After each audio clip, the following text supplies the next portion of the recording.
Fala minhas amigas, fala meus amigos, tudo jóia? Eu sou Saulo Novaes, um curioso, e sejam todas bem-vindas, sejam todos bem-vindos ao meu, ao seu, ao nosso Papo no Auge, um programa voltado a ideias, sem censuras, sem preconceitos, gerando para você conteúdo muito inteligente, por essas ondas sonoras, sempre um especialista por episódio, muita informação, muito conhecimento sendo gerado de modo a amplificar a voz da ciência, a voz docente, a voz da educação. Eis o nosso propósito, vamos pro auge.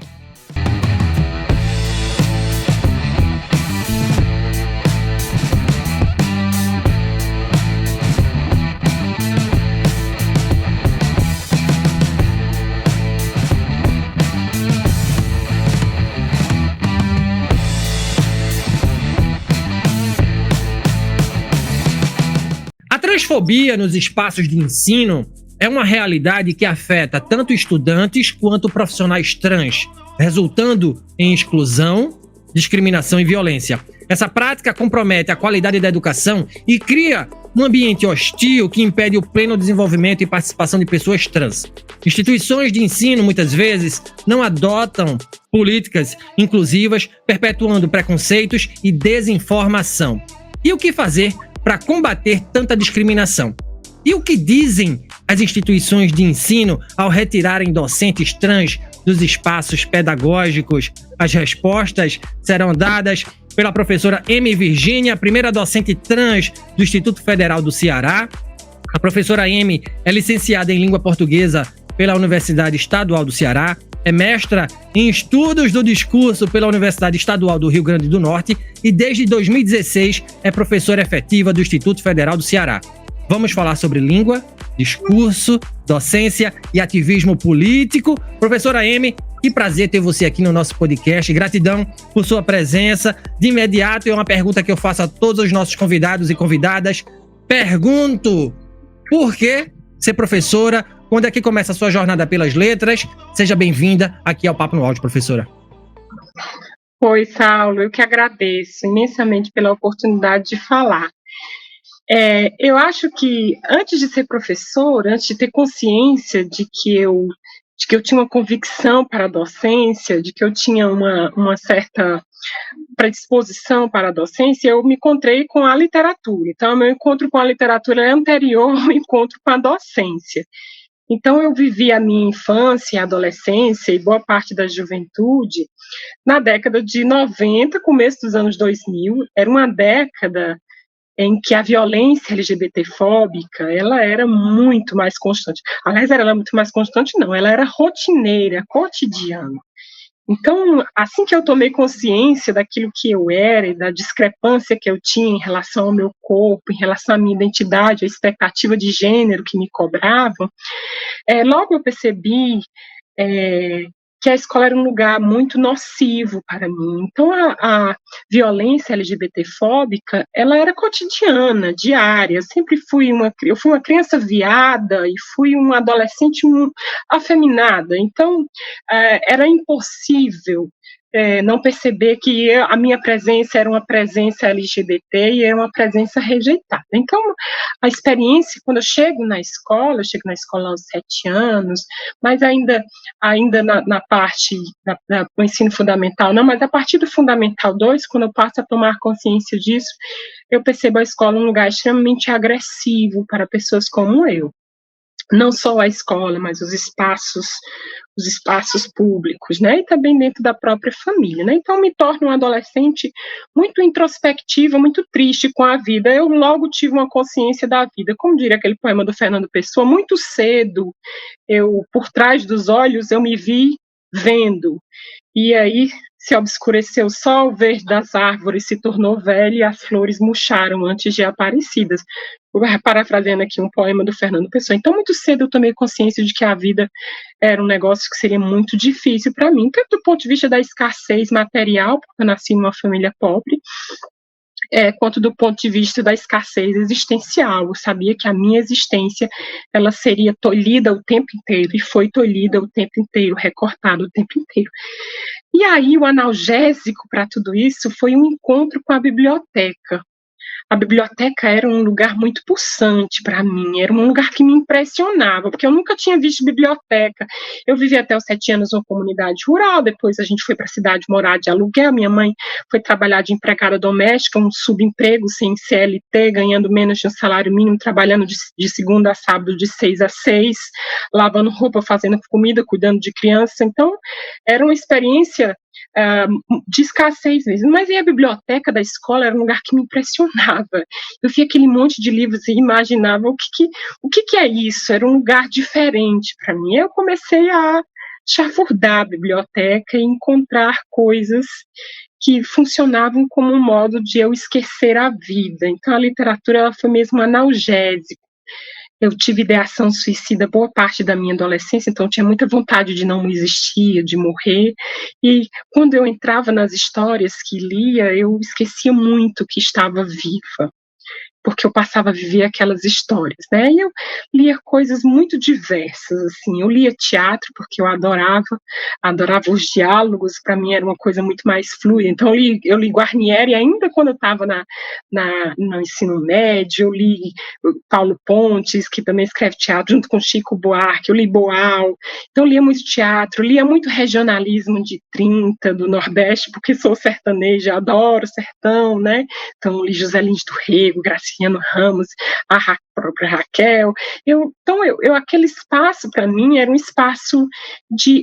Depois eu até acho que eu não sei quem é, Augusto Maia, acho que é Augusto Maia que diz, né, que abrir um livro é desinteressar-se do mundo.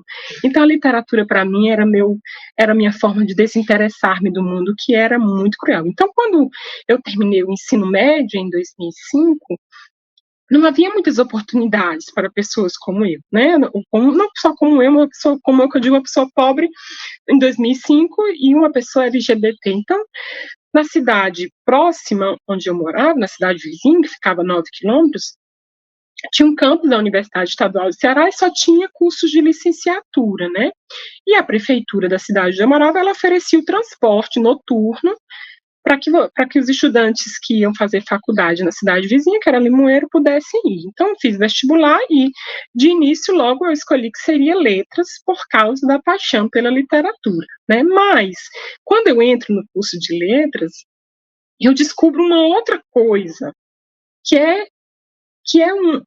outros discursos sobre a língua, né, sobre a visão que eu tinha de língua na escola, uma visão normativa, prescritiva, né, uma visão enrijecida.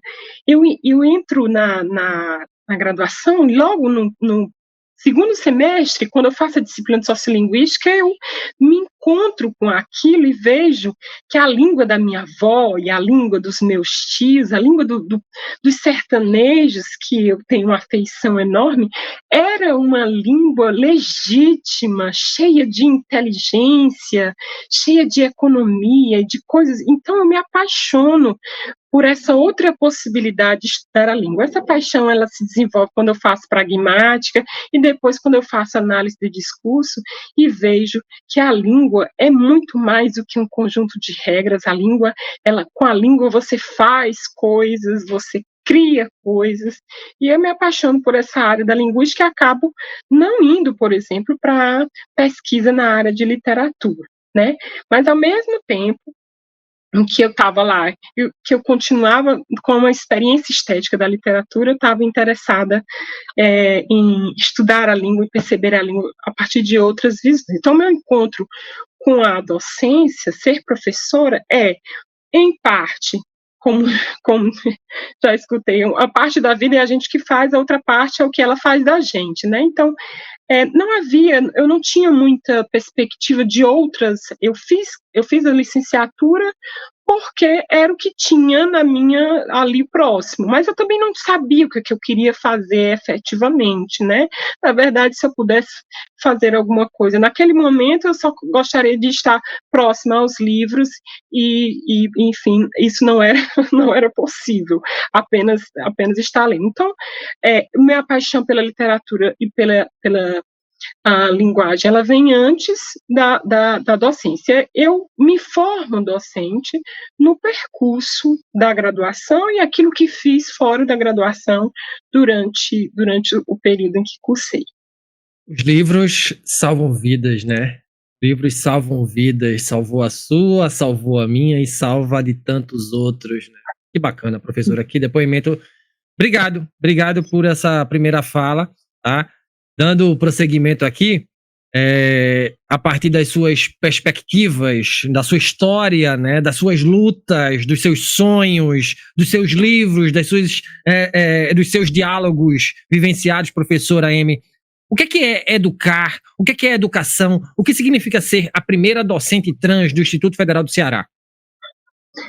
Pronto, então meu encontro com a educação, meu encontro como educadora, ela se dá dentro da graduação, ela se dá no percurso da graduação, mas ela está muito envolvida também, ela está muito influenciada por aquilo que eu fiz durante a graduação e fora do espaço acadêmico, né?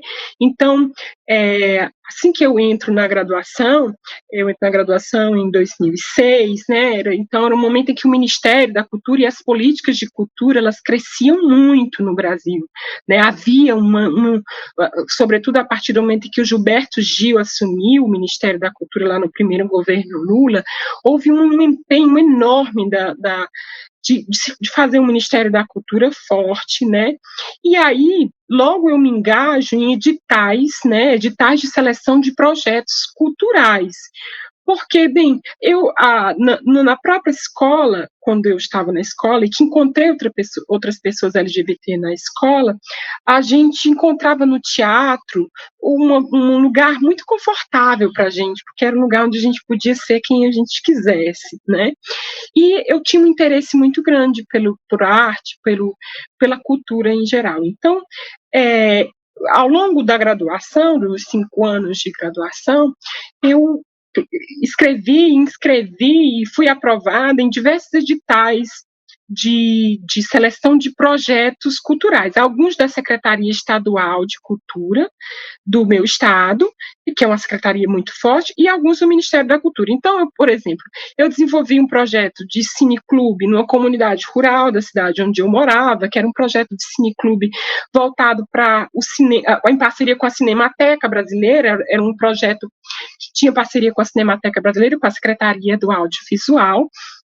E aí, nesse projeto, a gente discutia cultura brasileira com sertanejo, era um projeto a exibição era na praça pública de uma comunidade chamada Olho d'Água da Bica, e ali a gente exibia documentários, sobretudo documentários que discutiam, por exemplo, questões de terra, ou outras coisas. Foi nesse projeto com cinema que eu descubro, por exemplo, a obra do Eduardo Coutinho, que para mim é um documentarista brasileiro que deveria ser muito mais visto e conhecido.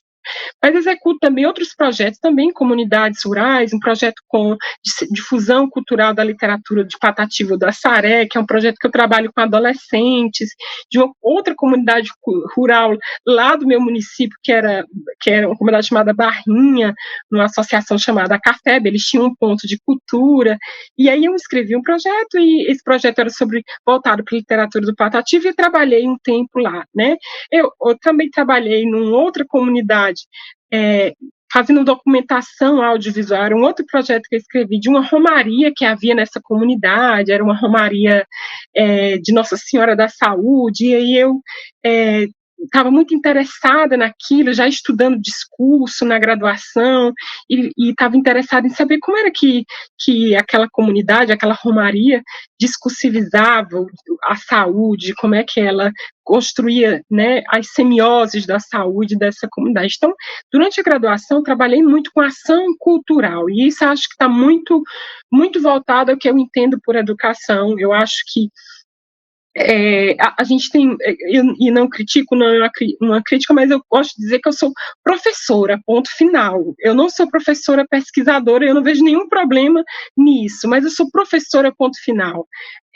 Porque eu sou uma leitora ávida de ciência, uma leitora apaixonada pela minha área, né? Eu leio muito ciência, gosto muito de estar sabendo o que o CNPq tem produzido em termos, os bolsistas de produtividade do CNPq têm produzido acerca na minha área, mas eu não entendo que sou uma repetidora de ciência, porque eu entendo que o meu trabalho como professora não é apenas de levar a ciência para a sala de aula ou a de reproduzir o discurso científico. Eu entendo que o meu trabalho como professora é de significar o discurso científico e de fazê-lo dialogar com a realidade, com aquilo que vive os nossos estudantes, né?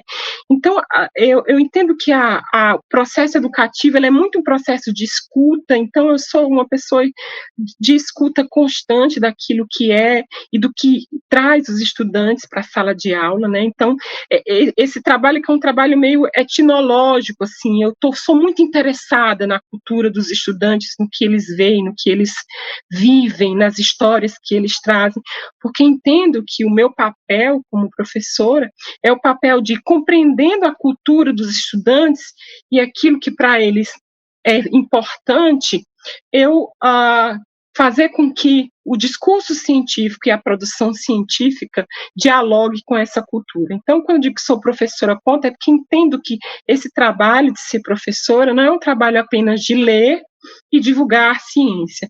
É um trabalho de ler ciência, mas também de transformá-lo em um signo, construir para ele uma significação que seja importante para a vida dos estudantes. Então, o meu trabalho, ele tem um aspecto técnico, científico, mas ele também é antropológico, é cultural, ele é uma ação cultural, né?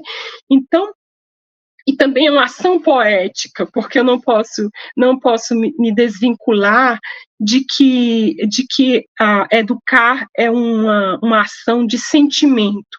Então, ele não é só técnico, ele é antropológico, ele é poético.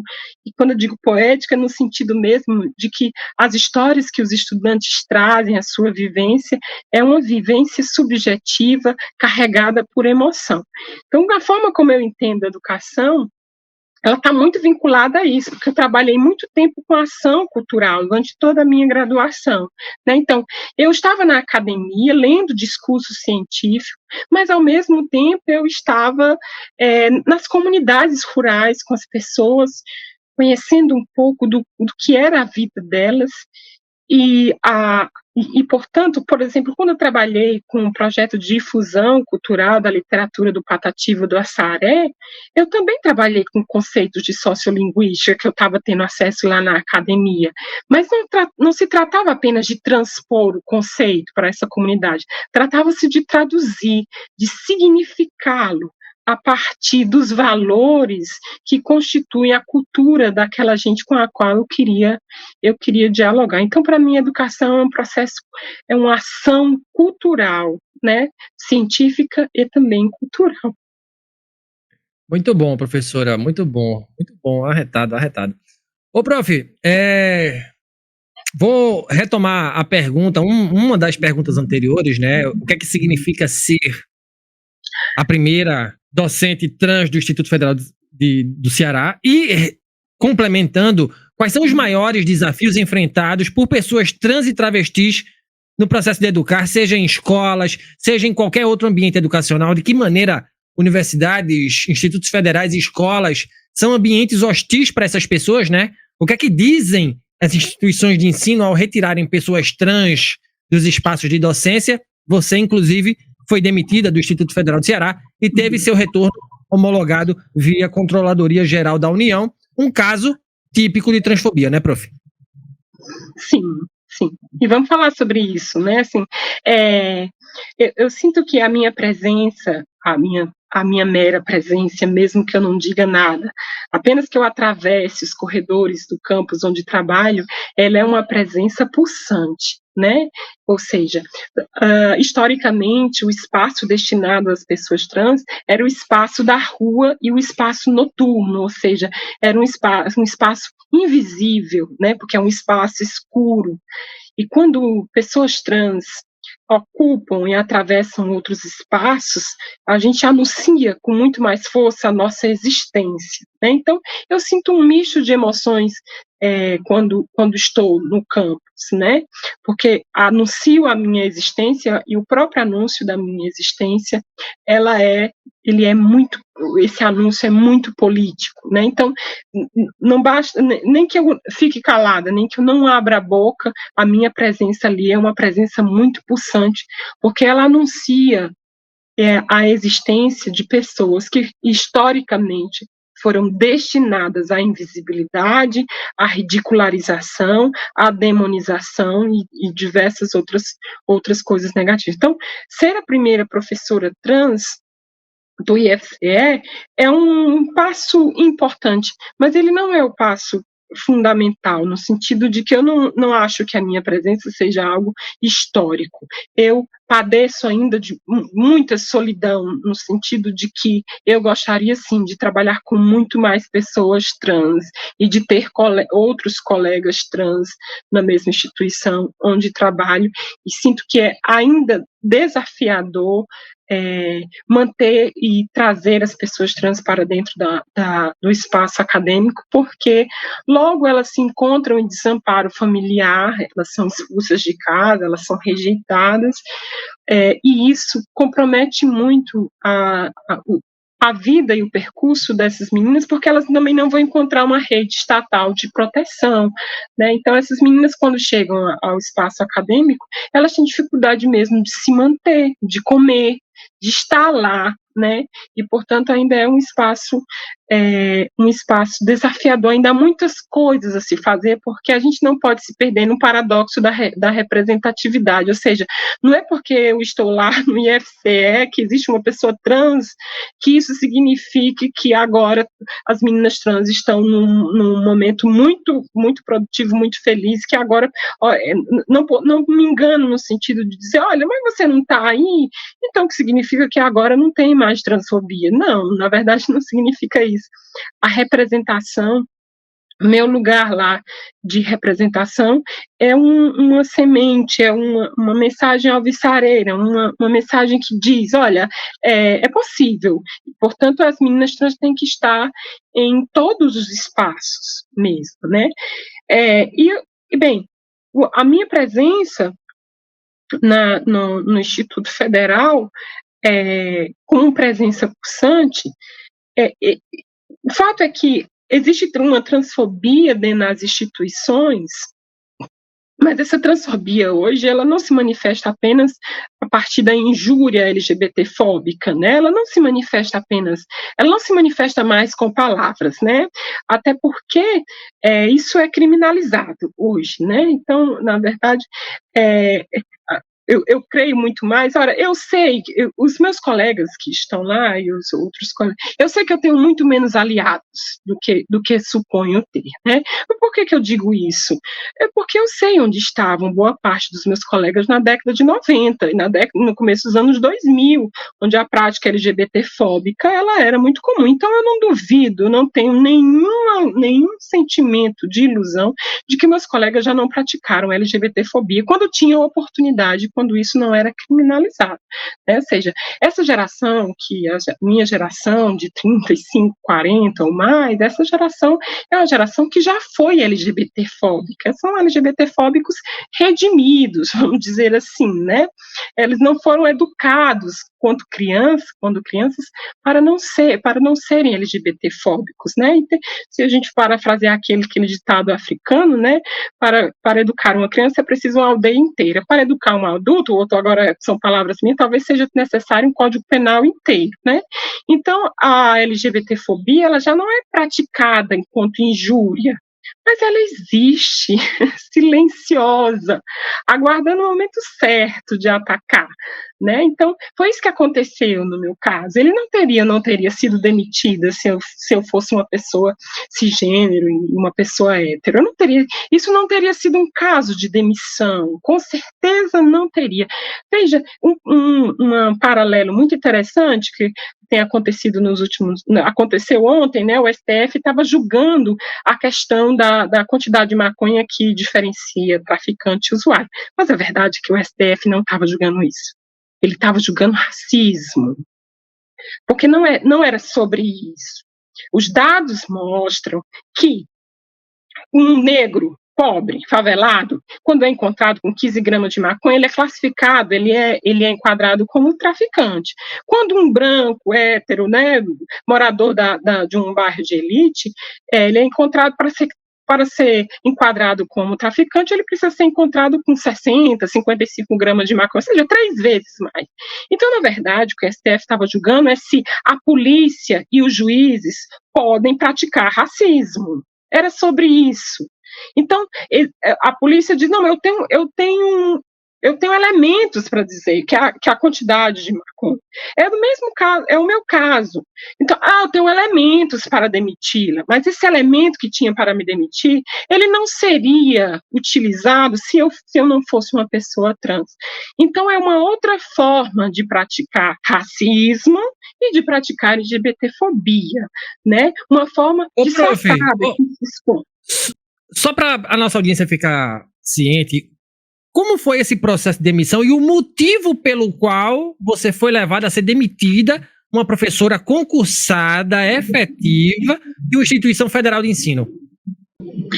Pronto, eu estava em 2019, eu fui aprovada numa seleção de doutorado no Uruguai, numa universidade pública uruguaia, com um orientador que eu já conhecia, porque tinha participado de eventos em Buenos Aires e ali na região, então eu passei no doutorado, eu estava removida, e as aulas de doutorado eram aulas intensivas, aconteciam durante um mês, a gente ficava um mês, vinha com leituras para fazer em casa, depois de algum tempo retornava, então eu ficava um mês lá, voltava, e aí para conciliar o doutorado, até que eu fosse, que eu tivesse o meu afastamento aprovado, que eu pudesse ser afastada integralmente, eu antecipei aulas com o consenso dos estudantes, né, com a aprovação dos estudantes. É importante dizer que no processo da minha demissão, o que puxou tudo isso foi a movimentação e a mobilização dos estudantes. A Julita, que era a comunicadora do sindicato, que coordenou a minha campanha, ela tinha um grupo com muitos estudantes de Tianguá, estudantes que tinham sido meus alunos em Tianguá e Baturité. Então, a mobilização dos estudantes, que foram os primeiros que enxergaram que aquilo não tinha nada a ver com o fato de eu ter antecipado a aula, tinha a ver com transfobia. Então, antecipei aulas, antecipava aulas, combinando com os estudantes. Veja que nesse processo, em nenhum momento eu fui chamada para ministrar novamente as aulas. As aulas que eu ministrei, antecipadas, elas foram contadas no histórico dos estudantes. Então, eu não fui chamada em nenhum momento, não houve nenhuma aula que deixou de ser dada, né?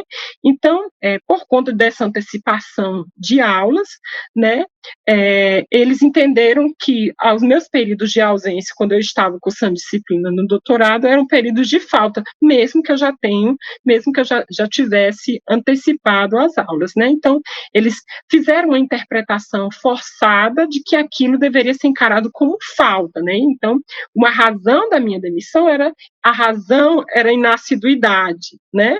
Mas, na verdade, não era. A razão que o policial prende lá o negro, ele diz, é porque eu encontrei 10 gramas de maconha. Mas, na verdade, a razão é porque ele é preto.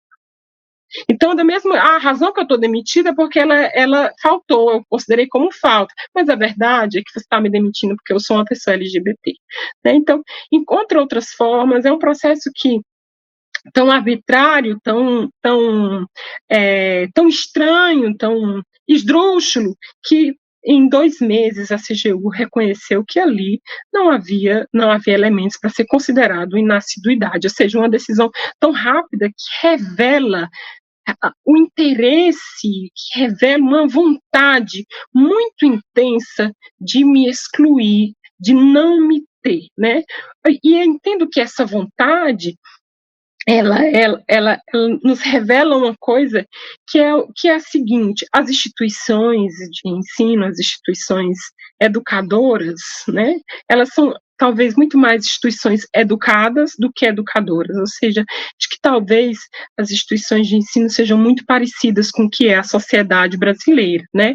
E a gente até já tive momentos de diálogo com alguns colegas, mas como assim você dizer que existe LGBTfobia dentro do IFCE? E eu digo, olha, é preciso reverter aqui o ônus da prova. Se nós vivemos numa sociedade LGBTfóbica, por que as suas instituições não seriam LGBTfóbicas? Qual é o mistério disso? É porque, na verdade, como diria o Fernando Pessoa, o grande mistério das coisas, elas não terem mistério nenhum. Né? Então, numa sociedade LGBTfóbica, as suas instituições serão necessariamente LGBTfóbicas, porque as instituições, elas não são feitas de documento. Existe uma política de combate à LGBTfobia, uma política documental, escrita, como diriam os latinos, um ditado latino, um brocado latino, palavras não quebram ossos. Quem quebra ossos é gente. Instituição é feita de gente. Gente de verdade. Quem é a gente que compõe a instituição, as instituições brasileiras? Essa gente que compõe a instituição brasileira é, como eu já falei, uma gente que lá na década de 90, no começo dos anos 2000, praticava LGBTfobia de graça. Não pratica hoje porque existe, aliás, ainda não existe, porque é só uma decisão do STF, existe uma punição à LGBTfobia, a injúria LGBTfóbica, ela é criminalizada, né? Ela é considerada assim como racismo, né? Ela é equiparada ao racismo. Então, não tenho dúvida de que existe mais gente LGBTfóbica dentro das instituições do que dizem os nossos documentos. Então, não é porque uma instituição tem um documento, uma política e um documento de combate à LGBTfobia, é como eu disse, né? As pessoas não se transformam da noite para o dia. As instituições verdadeiramente que vão realmente detestar a LGBTfobia é essa geração que está sendo educada hoje numa cultura anti-LGBTfobia. São as crianças educadas hoje para o combate à LGBTfobia, para a rejeição à LGBTfobia. São essas crianças que no futuro verdadeiramente farão uma sociedade anti-LGBTfóbica e instituições anti-LGBTfóbicas, né? Ou seja, ou melhor, instituições que combatam a LGBTfobia. As instituições que temos hoje são instituições históricas e, portanto, essas instituições ainda trazem o ranço silencioso da LGBTfobia, que era amplamente, porque eu sofri na pele diariamente o constrangimento LGBTfóbico quando fui adolescente e boa parte da juventude lá no final da década de 90 e começo dos anos 2000. Então, eu não acredito, sinceramente, que exista hoje no Brasil instituições que não sejam compostas por gente que, em silêncio, pratica a LGBTfobia. Palavras muito contundentes, professora. Obrigado mais uma vez, né, por suas fortes, necessárias palavras, tá? Vamos falar de práticas, né, educativas lideradas por pessoas trans. Como é que essas práticas, a sua prática, por exemplo, quando você promovia cineclubes nos sertões do Brasil, né, como é que essas ações contribuem para a inclusão e diversidade? De que maneira projetos educacionais protagonizados por pessoas trans e travestis como você ajudam a combater preconceitos e estigmas, né? Como é que as experiências vividas pela população trans e travesti enriquecem o currículo escolar e promovem uma educação mais crítica e reflexiva, né? Quais são os impactos dessas práticas protagonizadas por pessoas trans e travestis na autoestima e no desempenho escolar, professora? Eu acho que qualquer ação, qualquer prática, seja ela uma ação dentro da academia, dentro do espaço acadêmico ou fora, ações lideradas por pessoas trans, elas são ações de afirmação da diversidade humana. Então, ter uma professora trans é conviver diariamente com a construção do valor da diversidade. Então, a toda hora eu estou dizendo, a gente humana é muito diversa. E, a partir disso, a prática as ações, as atividades lideradas por pessoas trans, elas devem mirar cada vez mais uma diversidade radical, que não é só a diversidade de gênero, mas a diversidade em todos os sentidos. A diversidade linguística, por exemplo, a diversidade de corpos, a diversidade de bairros, toda a diversidade. Então, eu acredito que o meu trabalho e o trabalho de pessoas trans, o trabalho de pessoas LGBT, ele é um trabalho que vai estar sempre voltado para a afirmação da diversidade como um valor, né? Como um valor. E veja que o mais interessante, eu trabalhei muito em comunidades rurais durante a graduação, como eu falei, executando projetos de ação cultural, né? A minha transição de gênero é uma transição recente, eu começo a transição em 2018, mas eu sempre fui uma pessoa LGBT, pulsante LGBT, indisfarçavelmente LGBT, porque a minha presença feminina, ela sempre foi inafastável. E o mais interessante de tudo isso é que o primeiro contato que eu tenho com uma pessoa trans, embora isso lá no começo dos anos 2000, na primeira década dos anos 2000, é com uma pessoa trans de uma comunidade rural. E uma pessoa trans, uma amiga que eu tenho até hoje, se chama Leona, essa pessoa trans estava no cerne de uma comunidade rural, distante 20 quilômetros da cidade onde eu morava, da sede urbana, e essa pessoa trans era uma presença absolutamente acolhida pelaquela comunidade rural. Bem, eu entendo hoje muito isso de outra forma, porque no espaço rural, a família, né, ela era uma pessoa trans abraçada pela família, então a gente tem muito no espaço rural, é uma coisa interessante, uma observação antropológica a se fazer, de que você nunca é fulana, você nunca é a M, você é a M de Cicrana, né? Então, você é a Luzia de Pedro, ou seja, você está sempre vinculada à sua família, né? Então, hoje, aquilo me instigava muito a pensar sobre, nós nos tornamos muito amigas, né? Eu e a Leona. Então, a Leona não era Leona, não era uma existência isolada. Ela era a Leona de Maria, que era a mãe dela, era a Leona de Pedro, que era o pai dela, né?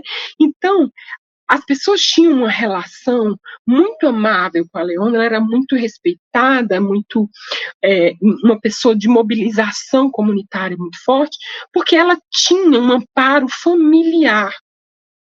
A Leona não foi abandonada pela sua família.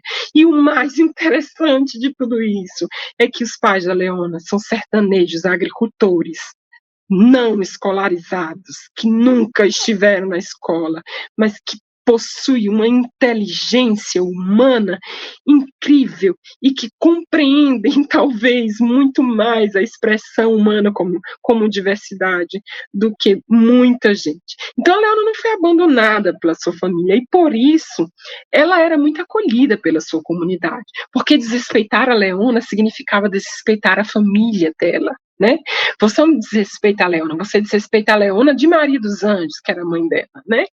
Então, quando eu desenvolvi esse projeto nessa comunidade, eu entendo, é o meu primeiro contato, a minha primeira amizade com uma pessoa trans, a minha primeira proximidade, eu ficava na casa dela quando eu ia, era nas quintas-feiras o cineclube, acontecia toda quinta, então eu ficava na casa dela, foi a primeira vez que a experiência da transexualidade apareceu para mim como uma experiência amorosa, uma experiência que tinha a possibilidade de ser cheia de afeto.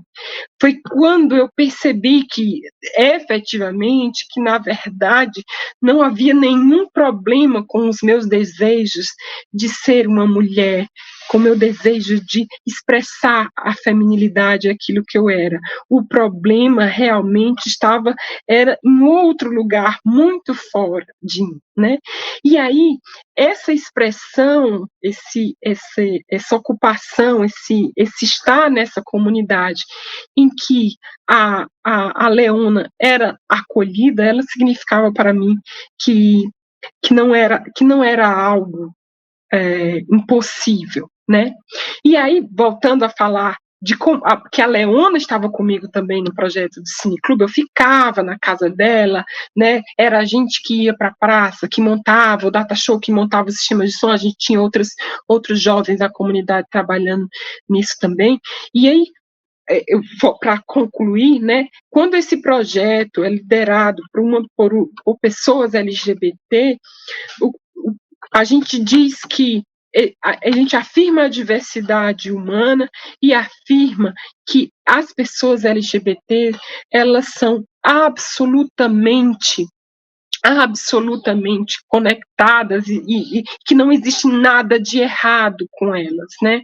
De que essas pessoas, elas não precisam sofrer a exclusão, não precisam de modo nenhum sofrer a violência, porque quando elas estão naquele um espaço obviamente que gera visibilidade, porque você está coordenando um projeto, você está dizendo, olha, a presença de pessoas LGBT, ela na verdade é uma presença enriquecedora.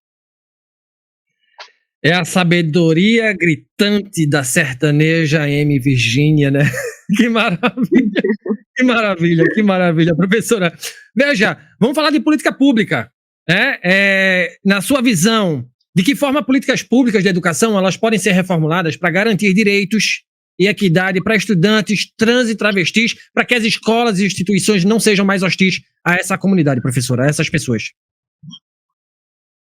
Eu acho que a primeira coisa é refazer todo o congresso que aí está, né? Porque a gente tem as pautas anti-LGBT passando facilmente. A gente tem agora, por exemplo, recentemente teve a lei de diretrizes orçamentárias, um dos pontos da lei de diretrizes orçamentárias aprovado no Congresso é que não se deve investir, por exemplo, em políticas, né, de acolhimento e de respeito a pessoas LGBT. Então, eu não acredito definitivamente que possa existir política pública enquanto não transformarmos e quando eu falo Congresso é porque digo que o Congresso é muito a expressão do que é a nossa sociedade. Aliás, o Congresso é a expressão do que é a comunidade brasileira. Obviamente que até hoje me dói muito a gente ter eleito uma pessoa como o Bolsonaro, que disse abertamente que o problema de pessoas LGBT era falta de peia, né? Era falta de...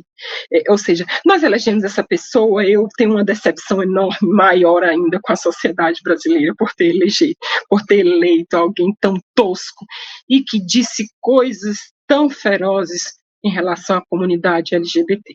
Então, acho que o primeiro ponto em relação à construção de políticas públicas é isso que está acontecendo paulatinamente, que é a construção de uma outra sociedade brasileira em que a LGBTfobia já não é e o racismo, obviamente, já não é um alicerce, porque o racismo e a LGBTfobia com certeza estão um lugar profundo da nossa cultura. E aí eu acredito cada vez mais que as políticas de acolhimento e de visibilidade e de permanência das pessoas LGBT, não só pessoas trans, no espaço acadêmico, ele passa necessariamente por uma transformação dessa sociedade, mas passa também por uma política, e acho que isso é importante, cada vez mais a gente discuta, uma política de cotas, assim como é para negros. Não existe a trajetória de uma pessoa LGBT, ela possui enfrentamentos, que são muito perversos. Eu sei disso. E eu costumo até dizer para alguns colegas, talvez, e aí eu pensando até numa música, se não me engano, é do Cartola, não sei, né? Se você tivesse feito os enfrentamentos que eu fiz desde a minha infância e tivesse enfrentado o adoecimento que isso provoca, eu tenho certeza que muitas das pessoas cis não estariam no lugar onde eu estou. Ou seja, como diz essa música do Cartola, dar a volta por cima que eu dei, quero ver quem dá. Então, essas pessoas, elas não têm, elas possuem enfrentamentos que são muito difíceis e, portanto, elas não podem partir nessa corrida do mesmo lugar de outras pessoas que não sofreram a LGBTfobia. A LGBTfobia, ela é uma coisa destrutiva, ela adoece. Eu sou uma pessoa adoecida há muito tempo, eu tenho depressão crônica, eu tomo remedinhos todos os dias, estou muito contente com isso. Ela é uma coisa destrutiva da pessoa e, portanto, essas pessoas, elas precisam sim partir de um outro lugar, e esse lugar é o lugar da prioridade. Cotas para pessoas trans e para pessoas LGBTs em todos os espaços, prioridade na permanência dessas pessoas, no pagamento de auxílios, porque quando elas não enfrentam o abandono familiar, como é o caso das pessoas trans, a maior parte das pessoas trans enfrentam o abandono familiar. Aqui em Fortaleza, por exemplo, acho que tem umas 2 casas de acolhimento a pessoas trans, porque as pessoas, elas são expulsas de casa, né? Mas quando não são expulsas de casa, certamente enfrentarão uma violência destrutiva, que é a LGBTfobia, que é a injúria LGBTfóbica. Então, penso que cada vez mais devemos caminhar para uma política também de cotas, como aconteceu para as pessoas pretas, também para pessoas trans, porque os enfrentamentos que uma criança preta enfrenta desde a sua adolescência, desde da sua infância, o colocam numa posição que é muito desfavorável em relação a pessoas brancas. Da mesma forma, pessoas trans enfrentam violência, uma violência que nos atrasa, que nos diminui, nos exige muito mais força para a gente, exige muito mais disposição, exige muito mais resiliência. Pessoas LGBT são de uma resiliência incrível e, portanto, é possível, ou melhor, é necessário que a gente crie mecanismo para compensar esse empurrão para trás que pessoas pretas e pessoas LGBT sofrem constantemente. Então, penso que uma política, e além disso, obviamente, que até já falei aqui, né, para educar uma criança é necessário uma aldeia inteira. Eu acho que é cada vez mais necessário que o combate à LGBTfobia, ou que uma cultura de naturalização, entre aspas, porque eu sei que existe, por exemplo, um olhar de exotismo para o meu corpo, para a minha presença. Eu sou uma presença exótica, eu sinto isso muitas vezes, né? Então, essa naturalização da presença LGBT, né? Que a presença das bichas, a presença das sapatão, a presença das queer, a presença das trans, ela seja uma presença naturalizada. E como é que a gente faz isso? A gente faz isso, sobretudo, a gente só educa as crianças. Os adultos a gente pune, é como aquilo que eu estava dizendo, né? Os adultos só não praticam LGBTfobia hoje porque ela virou crime. As crianças que hoje são educadas numa cultura de naturalização das pessoas LGBT, elas sequer se darão conta ou estarão discutindo que fulano bicha, que fulano é sapatão, jamais estarão discutindo isso, porque há uma naturalização e uma aceitação, uma educação, na verdade, porque educação é dentro, né? Educar é diferente de ensinar, né? Ensinar é um movimento, é enseñalar, é colocar um signo de fora. Educar é um processo que vem de dentro, é um processo de consciência. Então, há uma cultura em que as pessoas LGBTs são naturalizadas, elas devem ser construídas na infância. E eu sou muito, muito esperançosa e positiva em relação a isso, porque a geração dos estudantes com o qual mantive contato, né, foi uma geração com a qual a minha presença e a minha vivência trans era uma experiência que para eles raramente aparecia como uma presença exótica. Então eu sempre dialoguei muito bem com essa geração de estudantes que cada vez mais tem se formado numa cultura em que as pessoas LGBT são pessoas absolutamente naturais, e são mesmo. Sensacional, professora, sensacional. E com essas palavras, chegamos ao fim desse magnânimo Papo no Auge de hoje. Eu conversei com a professora Amy Virgínia, docente no Instituto Federal do Ceará, na pauta Educação, Preconceitos e Resistência. Professora Amy, que prazer ter você aqui no nosso podcast, né, falando sobre um assunto tão importante, tão necessário, tão urgente, né? Foi muito importante saber a tua história, a tua trajetória e a tua força, entender a tua força, professora. Obrigado. Você faz sim a diferença no mundo. Gratidão, como eu disse, por estar aqui promovendo essa voz potente de luta, né? Quem quiser trocar ideias com você, onde lhe encontrar? E mais uma vez, obrigado, viu? Eu que agradeço, Saulo. Saulo, eu falei bastante, eu sou uma pessoa que fala bastante. Enfim, eu que agradeço imensamente e lhe parabenizo pelo trabalho que você tem feito no podcast.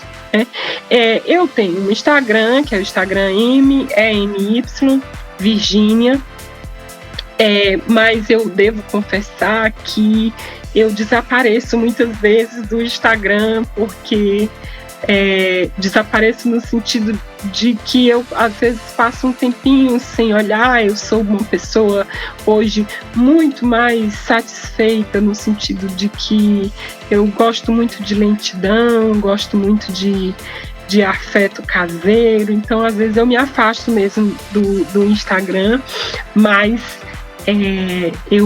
eu volto, sempre volto para estar lá em contato. Então, às vezes tem várias notificações lá no Instagram, mas depois eu... Então esse é o meu Instagram que eu visualizo com uma certa frequência. M Virgínia.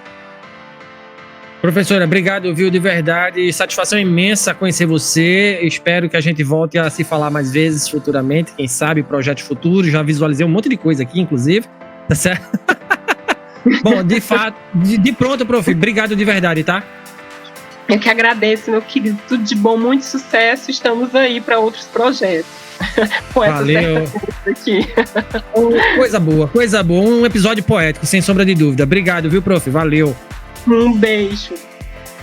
E se você gostou desse conteúdo, não esqueça de avaliar o podcast Papo no Auge nas plataformas de áudio e de vídeo. No Spotify, avalie o nosso programa conferindo as 5 estrelinhas. No YouTube, deixe o seu like. Em ambas, deixe o seu comentário. Assim você faz com que o nosso conteúdo atinja mais gente. Nas mídias sociais, nos siga no Instagram, @Papo no Auge. No LinkedIn, Saulo Novaes. Compartilhe nosso programa com a sua rede de amigos. Assim você alarga a inteligência coletiva. Estamos integralmente nos tocadores de podcast e no YouTube. Quer ser um parceiro do Papo no Auge? Então se associe ao nosso programa por meio da plataforma Catarse de financiamento coletivo ou via PicPay. Com planos mensais de 5, 10, 30, 50 e 100 reais, você se torna um membro do nosso podcast, concorre a muitos prêmios e nos ajuda a conversar com muitos professores mundo afora. Um grande abraço para todo mundo e bora pro auge.